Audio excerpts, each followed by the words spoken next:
नमस्तस्मै गणेशाय ब्रह्मविद्याप्रदायिने यस्यागस्त्याय ते नाम विघ्नसागरशोषिणे ध्याये स्थिरेण चित्तेन गणेशं सर्वसिद्धिदं बुद्धिप्रकाशकं पूर्णं योगिनां हृदि संस्थितं स्वानन्देशं गणेशानं महावाक्यस्वरूपिणं तत्त्वमस्य प्रतिधरं सिद्धिबुद्धियुतं भजे।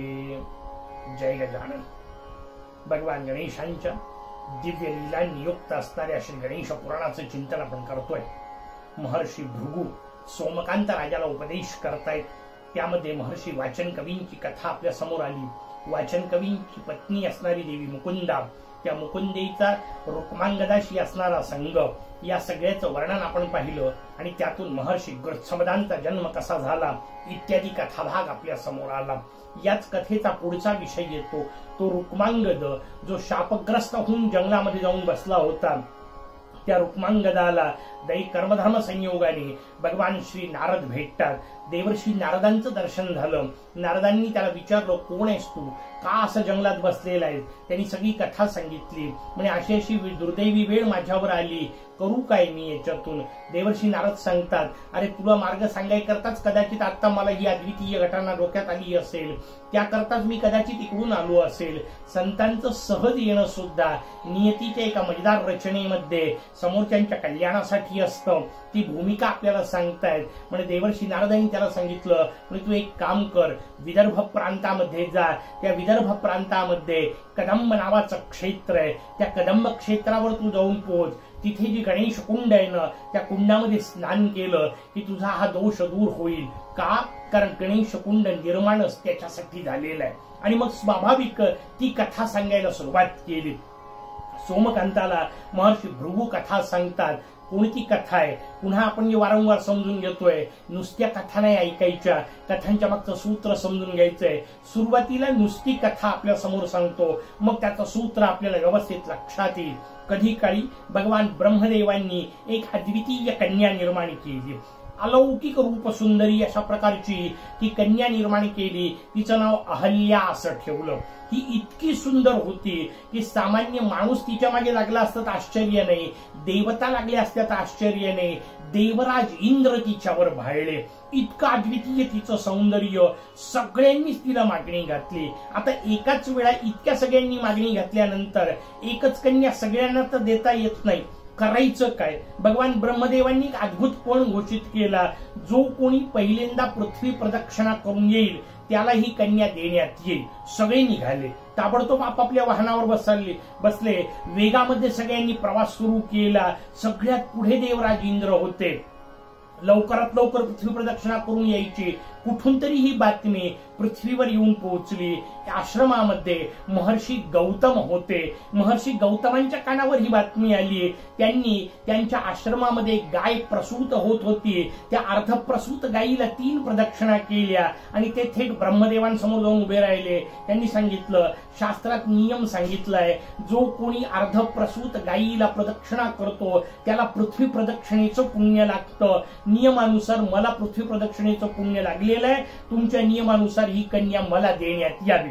भगवान ब्रह्मदेव म्हणतात, बरोबर आहे, कायदेशीररित्या सगळ्या गोष्टी पूर्ण झालेल्या आहेत। भगवान ब्रह्मदेवांनी त्या अहल्येचा गौतमांशी विवाह करून दिला आणि अत्यंत धावत पळत आलेला इंद्र केवळ त्याला पाहुणे व्हायची वेळ आली, त्याला वराडी होण्याची वेळ येऊन पोहोचली। पण डोक्यातून इंद्राच्या काही केल्या अहिल्याबाईंना इंद्राने अद्वितीय विकृत विचार केला की सरळ मार्गाने नाही मिळाली तर चालेल, वाईट मार्गाने का होईना, पण मी अहिल्याचा उपभोग घेतल्याशिवाय राहणार नाही। या विचित्र विचार इंद्राच्या डोक्यात आला। कसा पूर्ण करायचा? एक दिवस महर्षी स्नानाकरता गेलेले होते। महर्षींच्या वेशात इंद्र आला असं वर्णन आहे आणि महर्षींच्या वेशात आलेल्या इंद्राने जबरदस्ती अहिल्याचा उपभोग घेतला। केवढ्यामध्ये दुर्दैवाने नेमके ऋषी येऊन पोहोचले इंद्राच्या। ऋषींनी ती परिस्थिती पाहिली। संतापलेल्या ऋषींनी दोघांनाही शाप दिला. अहिल्येला शाप दिला, तू पाषाण होऊन पडशील. इंद्राला शाप दिला, तुझ्या शरीराला हजारो छिद्र पडतील. दोघे जण शापग्रस्त झाले. अहल्या शिळा होऊन पडली, ती पुढे भगवान रामचंद्रांच्या चरणस्पर्शाने उद्धरली. असा कथाभाग आपल्याला रामायणात वाचायला मिळतो. इंद्राच्या शरीराला हजारो छिद्र पडले. शरीराला छिद्र पडलेला हा इंद्र आता इंद्रपदावर बसायचं कसं? कारण त्यातून सगळा पस वाहतोय, त्यातून रक्त वाहतंय, दुर्गंधी शरीराला सुटलेली आहे. असं इंद्रपदावर बसता येत नाही. म्हणून शेवटी जंगलात जाऊन पोहोचला. त्याला तिथे येऊन भगवान देवर्षी नारदांचाच पुन्हा विषय आहे. नारदांनी त्याला येऊन सांगितलं, तू गणेश उपासना कर. देवगुरु बृहस्पतींनी सांगितलं, तू गणेश उपासना कर. आणि त्या उपासनेचा परिणाम म्हणून इंद्राने गणेश उपासना केली. त्या इंद्राच्या मुक्तीकरता जे क्षेत्र निर्माण झालं, त्या क्षेत्राला सध्या आपण कदंब क्षेत्र असं म्हणतो. त्याचं अपभ्रंशित रूप कळम असं झालं. यवतमाळ जिल्ह्यामध्ये असणारं हे अद्वितीय क्षेत्र अनेक वेगवेगळ्या अर्थाने अद्वितीय आहे. बाकी कथेवर तर मी येतोच, पण विषय निघाला म्हणून आपल्याला सांगतो. जगातले सगळे गणेश मंदिर हे जमिनीपासून उंचावर असतात. कळमच्या गणेश मंदिराचं वैशिष्ट्य आहे, कितीतरी पायऱ्या उतरून खाली जावं लागतं. जमिनीच्या आत क्षेत्र आहे. वैशिष्ट्यपूर्ण एक गोष्ट.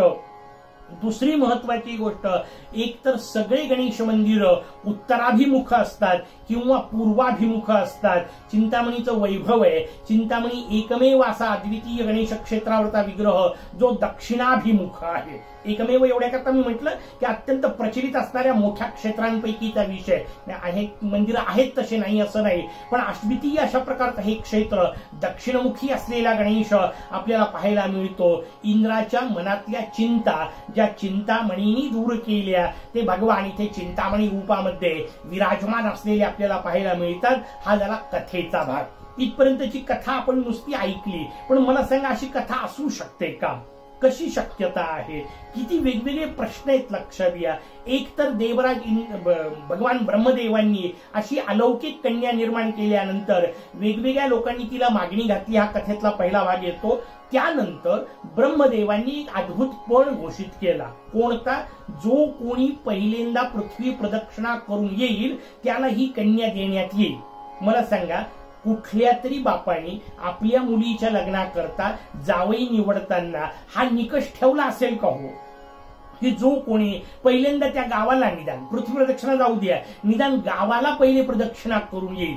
सोडून द्या, निदान एखादं क्रीडांगण, या क्रीडांगणाच्या जो पहिले 5 फेऱ्या मारेल त्याला मी पोरगी देईल, असं सामान्य व्यवहारातला तरी पिता कधीतरी करतो का? नाही करत. मग काय कथेला सांगायचंय? कथा वेगवेगळ्या अंगाने समजून ज्या घ्यायच्या असतात ना, त्याचं सूत्र समजून घ्या. आणि हे सूत्र किती मोठमोठ्या लोकांच्या चिंतनातून सहज येतं. या कथेचं सूत्र आमच्या समोर आलं. अद्वितीय बुद्धिमंत असणारे, नोबेल पारितोषिकांनी ज्यांना पुरस्कृत करण्यात आलं, ते आपल्या भारताचं वैभव रवींद्रनाथ टागोर. रवींद्रनाथांच्या साहित्यामध्ये या कथेचा गूढार्थ सापडला. कसा सापडला? त्यांनी अहल्या शब्द फोडून दाखवला आणि त्यातून आपल्याला पुढचे अर्थ समजतात. अहल्या, हल शब्द वापरला, त्याला हल्ल्या याचा अर्थ, हल शब्दाचा अर्थ नांगर, हल्ल्या शब्दाचा अर्थ नांगरलेली, आणि मग अहल्या याचा अर्थ न नांगरलेली. रवींद्रनाथ टागोर आपल्याला सांगतात, अहो ही जमिनीची कथा आहे, ही शेतीची कथा आहे. मग पुढचे अर्थ बरोबर लागत जातात. किती वेगवेगळ्या दृष्टीने लागतात लक्षात घ्या. कथा आपल्या समोर येते. अहल्या म्हणजे न नांगरलेली जमीन. आता समजून घ्या, कोणाला द्यायची? भगवान ब्रह्मदेवांनी पण सांगितला, जो कोणी पहिल्यांदा पृथ्वी प्रदक्षिणा करून येईल त्याला. आता द्यायची पृथ्वीच आहे, द्यायची जमीनच आहे. मग पहिल्यांदा पृथ्वी प्रदक्षिणा म्हणजे काय? प्रदक्षिणा शब्दाचा अर्थ समजून घ्या. प्रदक्षिणा शब्दात 2 महत्वाच्या गोष्टी आहेत. एक, ज्याला प्रदक्षिणा करायची असते ना त्याच्याकडे कायम आपलं उजवं अंग ठेवायचं असतं. म्हणून मंदिरातली प्रदक्षिणा आठवा, तुम्हाला लक्षात येईल की भगवंताच्या या बाजूने जेव्हा आपण फिरतो तेव्हा पूर्ण फेरीमध्ये भगवान आपल्या उजव्याच अंगाला असतो. आणि उजवीकडे ठेवणे याचा अर्थ आदर देणे, सन्मान देणे, हा एक अर्थ. प्रदक्षिणा शब्दामध्ये 4ही बाजूनी फिरायचं असतं. वाक्याचा अर्थ समजून घ्या. सगळीकडून ते तत्व समजून घेणे याला प्रदक्षिणा म्हणतात. नुसत्याच मंदिराला चक्रा मारणे नाहीये, सगळीकडून समजून घेणे आणि आदर देणे. कशाला? पृथ्वीला म्हणजे जमिनीला, ज्याला जमीन सगळीकडून समजेल, याचा अर्थ ज्याला जमिनीचं सगळं शास्त्र समजेल त्याला जमीन द्यावी. जो जमिनीला म्हणजे शेतीला आदर देईल त्याला शेती देण्यात यावी. शेतीची भूमिका आपल्या समोर सांगतायत. कोणाला दिली? वाक्यांचा पुन्हा शब्दांचे अर्थ समजून घ्या. कोणाला दिली? गौतमांना दिली. शब्दातच खरा गमतीचा भाग आहे.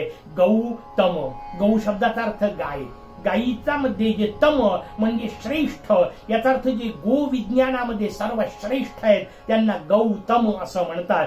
गायीच्या भरोशावर शेती चालते ही भारताची भूमिका समजून घ्या.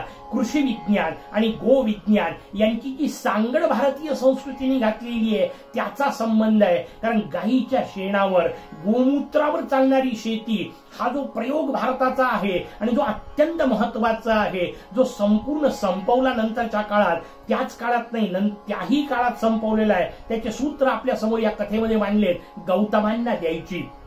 या गौतमांच्या अद्वितीय शेतीचं वर्णन आपल्याला मुद्गल पुराणात पाहायला मिळतं. मुद्गल पुराणकार वर्णन करतात गौतम एका दिवसाची शेती करायचे. म्हणजे संध्याकाळी नांगरलेल्या जमिनीत पेरणी करायचे, सकाळी पीक कापणीला आलेलं असायचं, दुपारी त्याची कापणी केली जायची, संध्याकाळी नांगरलेली जमीन पुन्हा पेरणी करता तयार असायची. वाक्य अजब वाटेल आपल्याला, धक्कादायक वाटेल, पण लक्षात ठेवा पुराणांनी सांगितलेल्या या कोणत्याही कल्पना भाकड म्हणून उडवून लावू नका. का? कारण समजून घ्या 25-30 वर्षापूर्वी ज्या गोष्टी आपल्याला कळत नव्हत्या ना, आज विज्ञानाने प्रत्यक्षतेच्या सहज शक्यतेच्या पातळीत आणून ठेवलेल्या आहेत. म्हणजे काय? उदाहरण देतो, लक्षात येईल. 3 पिढ्या जुन्या लोकांपर्यंत जा, फार मागे जायची गरज नाही. आपल्या घरात आपले आजोबा असतील तर त्यांना विचारा. त्यांच्या काळात वाक्य होतं, आंब्याचं झाड आजोबांनी लावायचं आणि नातवानी फळं खायचे. का? कारण तेवढा काळ लागायचा. आंब्याला फळ येण्याकरता 3 पिढ्यांचा वेळ गेलेला असायचा. ही त्या काळातली परिस्थिती होती. आज परिस्थिती काय आहे? आज परिस्थिती आहे 5व्या वर्षी सुद्धा ते झाड फळ द्यायला तयार आहे. आपणच लावलेले झाड 2-3 वेळा लावून त्याचे फळ आपण खाऊ शकतो. या शक्यतेवर विज्ञानाने आज आणून ठेवलंय. लक्षात घ्या. अधिक प्रगती विज्ञानाची जशी जशी होत जाईल ना, एका दिवसाची शेती सुद्धा होऊ शकेल. समजून घ्या. म्हणून या कथा भाकड कथा नाहीयेत, या कथा काहीतरी विचित्र नाहीयेत. त्या काळात त्यांनी तसं विज्ञान विकसित केलेलं होतं, ते गायीच्या आधारावर केलं होतं, म्हणून त्यांना गौतम असं म्हणतात. पण पंचायत असते, कोणतीही चांगली गोष्ट केली ना की समाजातल्या अनेकांना पाहवत नाही, म्हणून एक पूर्ण वेगळी कथा या पुराणात इथं नाही आलेली. पण सगळे एकत्र करावे लागतील तेव्हा आपल्याला त्यांचे अर्थ कळतील. गोदावरीच्या निर्मितीची कथा आहे. कशी आहे? हे महर्षी गौतम आपल्या शेतामध्ये काम करत होते. एक अत्यंत मरतुकडी गाय यांच्या विरोधकांनी मुद्दाम पाठवली. यांनी त्या गायीला धक्का मारायचं निमित्त झालं. ती गाय झाड खातीये म्हणून तिला बाजूला करायचं निमित्त झालं आणि ती गाय मेली. जशी मेली गाय, सगळ्यांनी आरडाओरड सुरू केली. गौतमांनी गोहत्या केली, गौतमांनी गोहत्या केली. कारण गौतमांच्या या एका दिवसाच्या शेतीच्या भरोशावर जे हजारो लोक जगत होते ते गौतमांचा जय जयकार करत होते. ते ज्यांना पाहवत नव्हतं ना, त्या नालायकांनी केलेली ही कृती होती. एक भाकड गाय, एक मरतुकडी गाय मुद्दाम शेतात पाठवली, ती मेली. त्याच्यावर गोहत्येच्या पातकाचा विषय आणला. शास्त्र समजून घ्या. जी भाकड समजतो आपण, जी मरतुकडी समजतो, ती गाय जरी मेली ना तरी शेतीचं नुकसान होतं. हा त्यातला भाव समजून घ्या. ती गाय इतर वेळा दूध कदाचित देत नसेल, पण ती शेण जे देते, गोमूत्र जे देते, त्याच्या भरोशावर शेती चालत असते.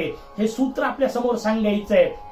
गोहत्येचं पाप लागलं. गोहत्येचं पाप लागलेले गौतम शेतातून दूर गेले, शेतापासून लांब गेले. मग त्यांना नाईलाज झाला त्यांचा.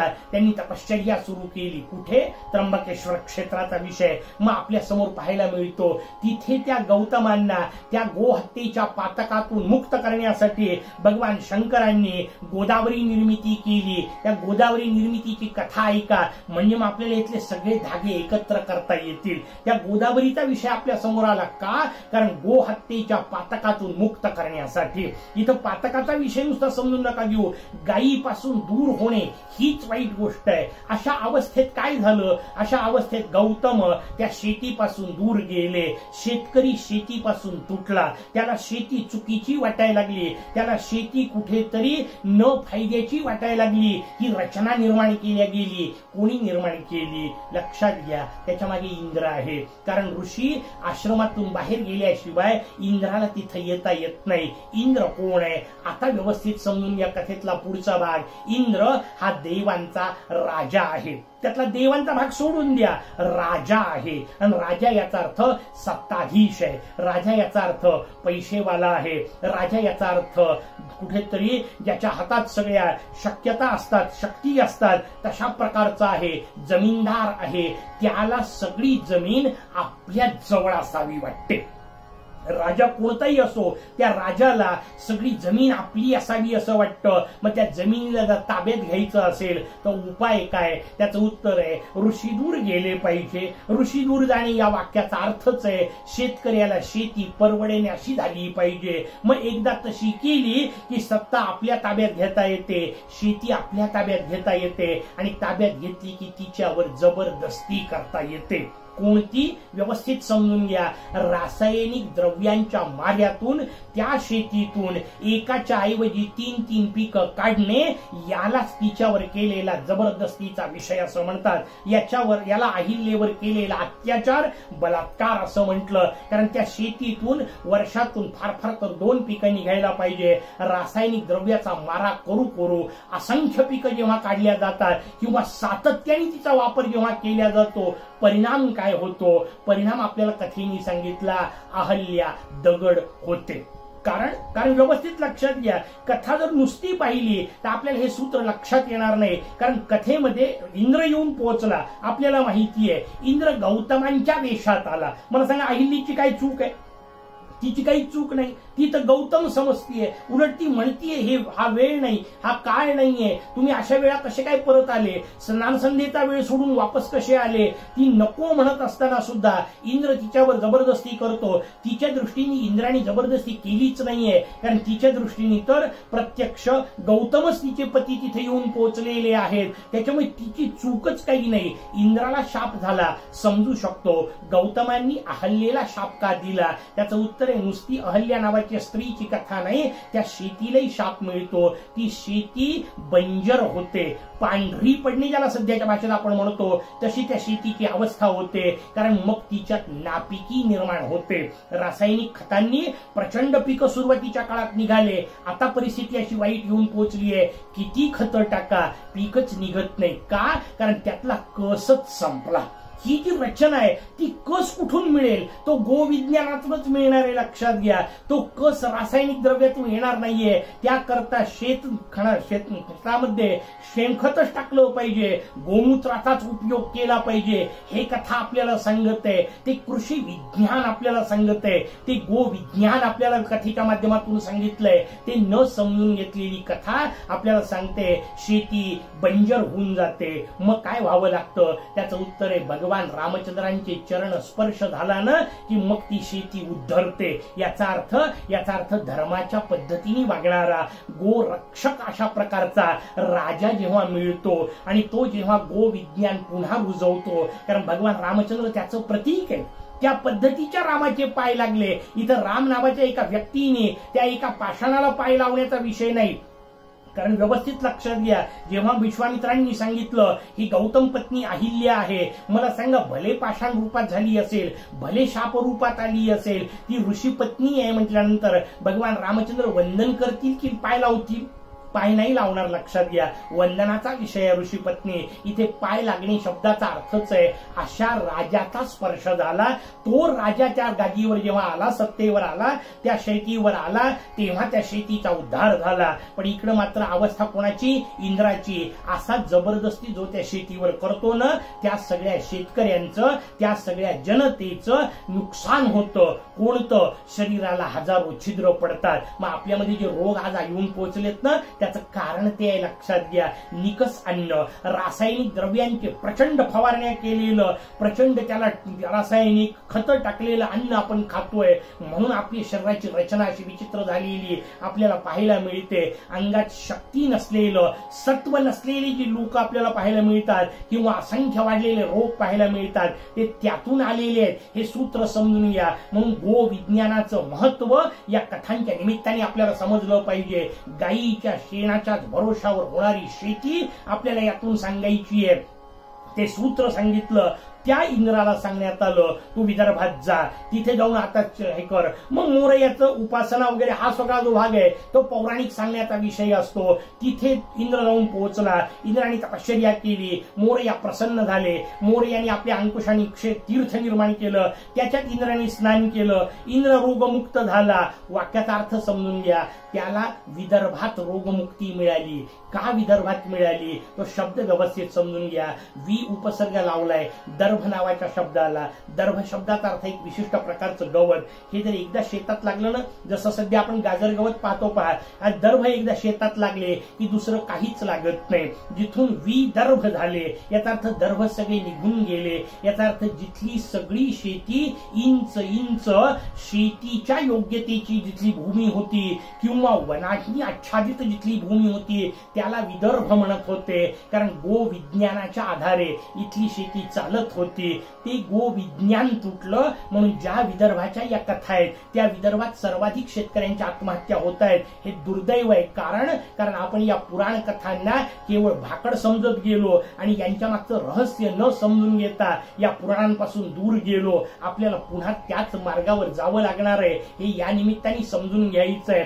तिथे इंद्राला मुक्ती मिळाली. ही सगळी कथा देवर्षी नारद रुक्मांगदाला सांगतात आणि सांगतात तू तिथे जाऊन पोहोच. या क्षेत्राचं एक अद्वितीय वैभव सांगितलं. रुक्मांगद इथे आला, त्यांनी क्षेत्रात स्नान केलं, तो मुक्त झाला. तो मुक्त झाल्याचं वैशिष्ट्य नाही. तो म्हणाला मी माझ्या आई वडिलांशिवाय कोणत्याही गोष्टीचा आनंद घेतला नाही, त्यांना सोडून मी कसा मुक्तीला जाऊ. देवदूत गणेश दूत आले होते त्याला घ्यायकरता. त्यांनी सांगितलं तू आई वडिलांच्या नावाने या कुंडात स्नान कर, तेही मुक्त होतील. वैशिष्ट्य सांगितलं या कुंडाचं. बाकी जागी आपण स्नान केलं तर आपण मुक्त होतो, इथे ज्यांच्या नावाने स्नान केलं ते सुद्धा मुक्त होतात. त्यातला भाव लक्षात घ्या. इतकं महत्वाचं असलेलं क्षेत्र, ते क्षेत्र, त्याच्यावर भगवान चिंतामणी आजही आपल्या चिंता दूर करण्यासाठी विराजमान आहेत. त्यांना वंदन करून आज थांबू.